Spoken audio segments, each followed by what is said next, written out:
সড়ক ধরে চলে যাচ্ছে খাটসহ একটি বিছানা। এক ব্যক্তি বিছানায় রাখা কোলবালিশে বাঁ হাত রেখে আরাম করে বসে আছেন, ডান হাত দিয়ে একটি স্টিয়ারিং ঘোরাচ্ছেন। সম্প্রতি অনলাইনে এমনই একটি ভিডিও তুমুল ভাইরাল হয়েছে, সেখানেই দেখা যায় এই চিত্র। অদ্ভুত দেখতে এই বিছানা গাড়ি তৈরি করেছেন ভারতীয় তরুণ নওয়াব শেখ। তিনি ভারতের পশ্চিমবঙ্গের বাসিন্দা। সম্প্রতি পশ্চিমবঙ্গের মুর্শিদাবাদের একটি সড়কে নিজের অদ্ভুত এই গাড়ি নিয়ে বের হয়েছিলেন নওয়াব। তার গাড়ির কারণে সেদিন সেই সড়কে রীতিমতো যানজট লেগে গিয়েছিল। নওয়াবের সেই বিছানা গাড়ির ওপর ম্যাট্রেস পাতা, তার উপর উজ্জ্বল রঙের চাদর বালিশ রয়েছে। বিছানার পায়ের দিকের অংশে আবার দুইটি সাইড মিররও লাগানো রয়েছে।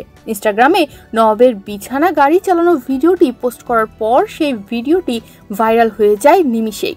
অন্যান্য সামাজিক যোগাযোগ মাধ্যমেও ভিডিওটি ছড়িয়ে পড়ে।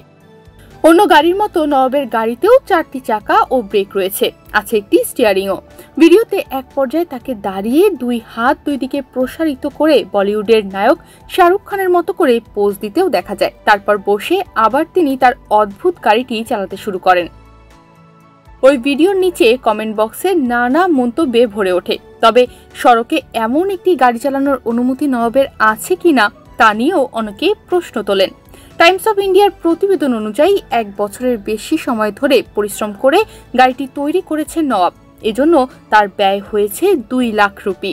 সামাজিক যোগাযোগ মাধ্যমে অনেকেই নওয়াবের গাড়ির প্রশংসা করলেও পুলিশ গাড়িটি আটকে দিয়েছে, এমনকি সেটি খুলেও ফেলা হয়েছে ইতিমধ্যে। কারণ গাড়িটির কারণে মুর্শিদাবাদের রানীনগর দমকল সড়কে তীব্র যানজটের সৃষ্টি হয়েছিল সেদিন। তনিমা রহমান, বাংলাদেশ প্রতিদিন।